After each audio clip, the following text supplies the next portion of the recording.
good win to finish non-conference schedule. Obviously now you got to get ready to go to Louisiana against a very talented team on Tuesday night. But I thought our guys did a good job moving the ball, and for the most part taking care of the ball probably for about the last 5 or 6 minutes. Good team win. Got an opportunity to play a lot of guys. DeMontre was a case, and Derek Reese a case of guys continue to work on their games, continue to get better, and both played well. But a good all-around effort.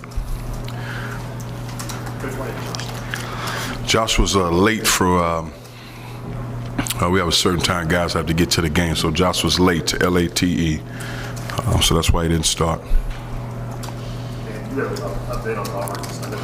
Just his shoulder, he hadn't practiced. I don't think he's done for the season now. Obviously, don't quote me on that one. But just more of still sore. No, he hadn't done any contact since the injury, so just one of those deals. Train to rehab, train the docs, guys check him out, rehab, make sure he's ready to go. But I don't know for LSU. I'm not sure. That's just what the doctor said. I'll stay completely away from that. Whatever they tell me, that's what goes.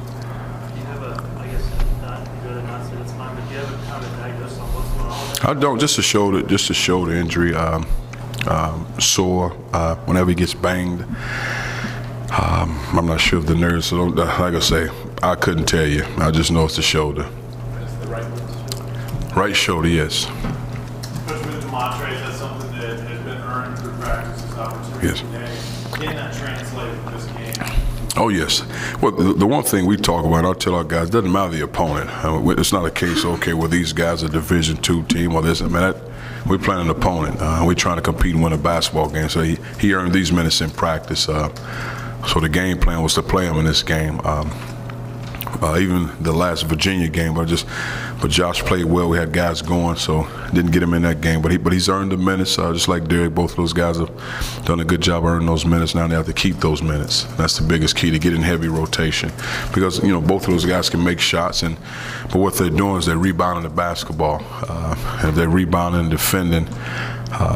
For me, the shots are bonus, to be totally honest, but they got to rebound, defend, and play hard. Cuonzo, do you like for your team to that I do. I mean, when you're making shots, and I think our last 3 games we've done a good job with our spacing, movement, cutting. Even against the zone, they played the zone for the most part. Probably the last 25 minutes of the game, I thought our guys did a good job of getting shots, getting opportunities, staying aggressive.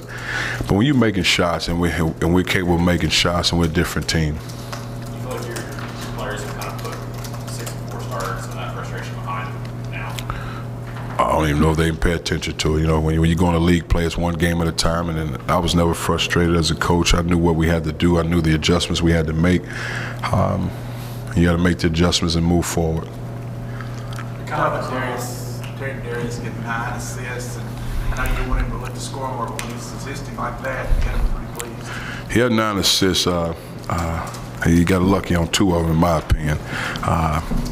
But he has opportunities. I think there was a turnover there where he had an opportunity to get a layup, but he's probably trying to make some fancy pass, So, but you got to take care of the ball. You got to take what the defense gives him, and that's fine. If you're 9 assists, it's 9 assists. But you got to take care. When opportunities present themselves to score, you got to take advantage. Coach, overall, he assists 30 today on 35 made shots. It's over 60 in the last 3 games. We'll just talk about that a little bit, guys. Spacing, movement. Of course, you got to make shots, but guys are putting time into it. But the spacing, the dribble penetration, the pass fakes against the zone, finding the seams, and the confidence to knock shots down. Just to be consistent with that, I think that's the biggest key. But you also have 2 big guys in Jerron and Jarnell who are good passers when they receive double teams. Even against the zone, those are probably 2 of our better passers and making decisions. So, but just the spacing of it and making shots.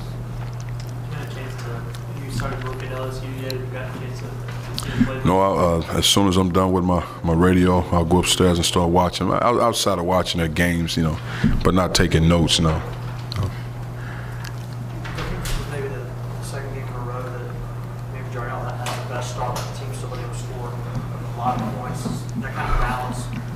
in a situation like that? Well, I think it helps our team because obviously he'll receive double teams and guys will run at him in league play. Now, when you got other guys making shots, now they're hesitant to really double them at the level they would like to. So I just think it helps across the board. Because, I mean, we got talented guys. We got guys that score around on the perimeter. We have guys that score around the basket. And we got to be able to do both. We got to take what the defense gives us. It's not a case where we go into the game and say we need to shoot 18 threes. I mean, if it's 18 threes that night, the next night is 6, then that's what it is. But you know, we obviously have to get the ball inside to those two guys and let those guys work. Was there any concern before the game, Division II opponent, right before the start of SEC play, about what the capabilities would be like going in? Or? You know, I didn't think so because the guys have been practicing hard. But really, you know, the last 3 games, it started in practice and it carried over in the games because the guys are competing and getting after the focus level has been there. And guys are playing hard. And I don't think we played great defensively. I mean, I think we were good enough, but I don't think we were great defensively.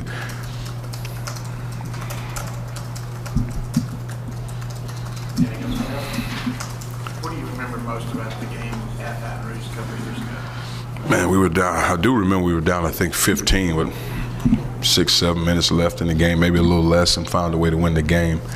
But I knew the big guys made shots, and of course, Johnny O'Brien is still there. The guards are still there. Then they've added 2 very talented freshman big guys. So we'll get our money's worth, and I look forward to it. If Hubs continues to miss some time, is Demontre a guy who he can score the ball and rebounds? Is he a guy who gets into the comes up for you? Oh yeah, whether Hubs was injured or not, Demontre is fighting for those minutes and to be on the floor. He's done a good job in the past couple of weeks of really preparing himself to get on the floor. So man, it's just a case of you looking at other guys and they have to earn them in practice. But he was in position to get those minutes. You know, some of those minutes, whether it's Robert, whoever, what position you can go 4 guards, but he worked himself to get those minutes. When you're a senior, I guess a senior who's not played a lot in your career, it's got to be maybe on one hand tough to do to kind of keep pushing every day when you don't guarantee you'll ever really do much.